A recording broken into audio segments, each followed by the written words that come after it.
So now, what is happening after 25,000 years or 15,000 years of agriculture is that the processes that seemed eternal, the processes of tilling the fields, smelting metals, establishing markets, cutting deals, so forth and so on, have in our lifetimes emerged as self-limiting processes.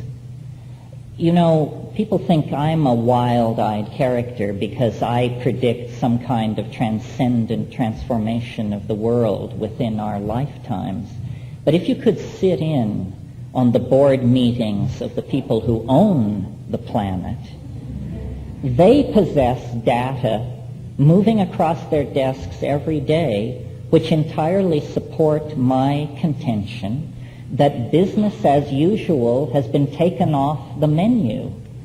You have only to propagate the curves of population growth, of HIV infection, of ozone depletion, of toxification of the oceans, so forth and so on. We all know the laundry list, to convince yourself that business as usual is no longer an option.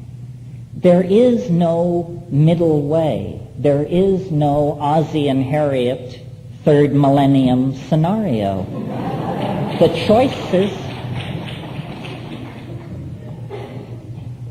choices are either a hideous, nightmarish world, a Soylent Green kind of world, a world where people of privilege defend that privilege with tremendous establishments of armament and propaganda, and the rest of the world slips into poverty, starvation, desperation, and death. This is the kind of world that rationalists fear. And it's also the only kind of world that they can imagine because they are bankrupt of inspiration and ideas. And so the entire effort of the establishment has become one of holding down panic, keeping the ball in play, keeping ordinary people and ordinary populations quiescent through drugs which are not psychedelic, through forms of media which are not transcendental and inspiring, but which are narcoleptic and deadening. I won't name any names here. And this is the fiction that we live in, and this is why our situation feels so schizophrenic. And of course, as we go through this presidential election, the contradictions are heightened almost to the point of nausea, because what is under discussion is what manner of fine-tuning shall be applied to the social machinery in order to make it possible to hold together the illusion of business as usual. And the answer is there is no such fine-tuning. It's all finished.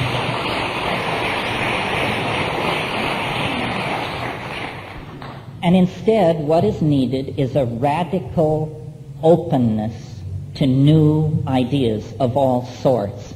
And I believe that once this radical openness to new ideas is given respectability, the boundless creativity of the human mind will be tapped into and come to our aid.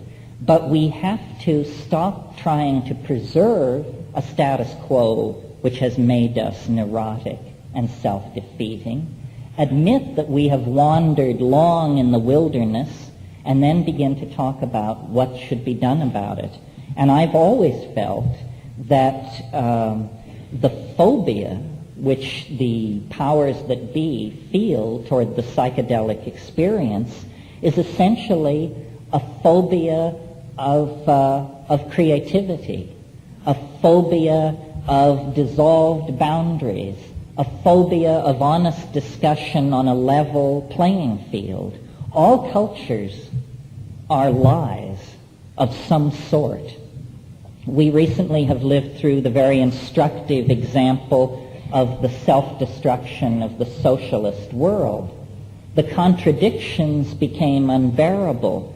The fiction of the glorious forward stride of socialist man toward a worker utopia eventually became insupportable in the face of the knock on the door in the middle of the night, the endless queues to buy food that wasn't there, so forth and so on. But before we lapse into some kind of smugness about this, we have to recognize that there are internal contradictions in our world as well. Adam Smith, in The Wealth of Nations, stated the general theory of capitalism. And the general theory of capitalism is access to cheap labor and extractable, inexpensive natural resources makes possible a manufacturing cycle in which finished objects can then be peddled to a core population that represents an advanced stage of civilization. Well, now this, however flawed this theory may have been, it worked as long as those two conditions were met: cheap labor and cheap extractable natural resources. This is now impossible. There is no cheap labor, and the cost of continued extraction of natural resources is the death of the planet. What we have to do is back away from our obsession with things. We can no longer define our worth through attachment to things. We have to create a psychology that reinforces inner worth. And, I hate to tell you, but strangely enough, this runs counter to democratic values. Because the notion behind democratic values is the person as physical atom in a social system. In other words, the notion of democracy is that we are all equal and can be used interchangeably in any social equation. This is the best we could do, the Greeks dreamed this up, until we back away from materialism. And materialism is not necessarily wedded or welded to democratic values. Democracy works in the kind of world we're living in only if it is severed from a capitalist consumer cycle. The other thing that we have to do is take responsibility for our population. And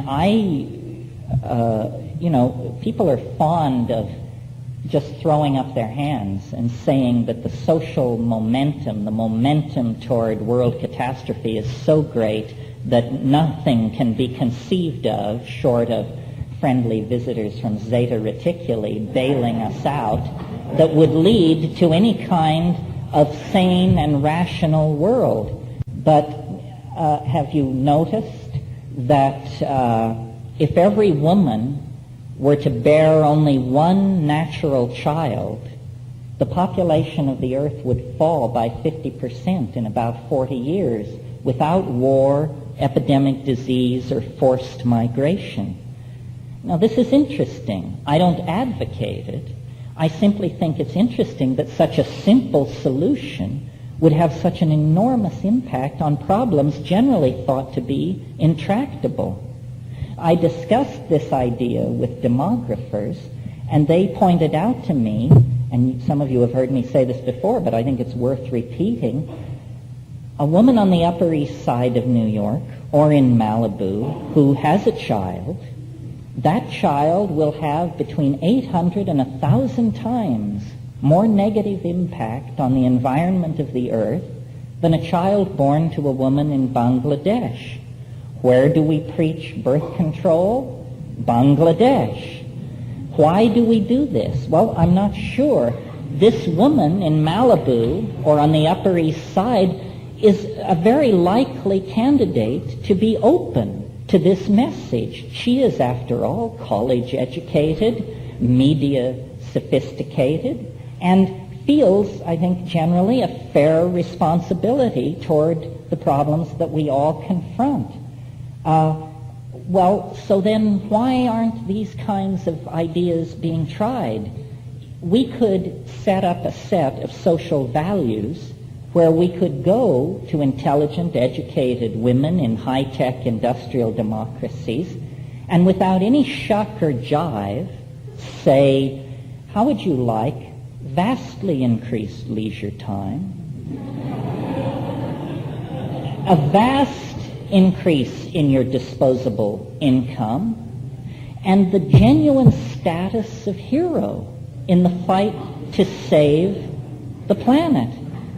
Now, naturally, you can't do this if you have these fundamentalist yahoos running around raving about family values.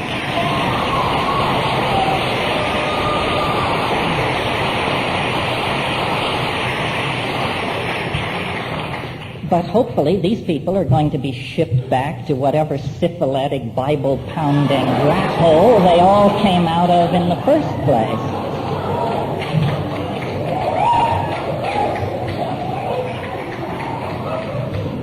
Easy. So I was puzzled as I explored this idea, wondering not why it hasn't been tried, but why I've never heard it even discussed. And it came to me, finally, it's because nobody has figured out how you make a buck in a situation of retreating demographics like that. But notice what's going on. If you had a situation where the Earth's population was dropping by 50% in a 40-year period, it might be difficult for a corporation to make money in that kind of a situation by selling its products, but the wealth of the living would increase by 50%. Because you would every week be inheriting farms and country homes from cousins and aunts and uncles you didn't even know you had. So the wealth of individuals would increase, but the wealth of corporations would be under severe stress in that kind of a situation. Well, then that means that these corporations have become a kind of toxic force operating against the best interests of individuals.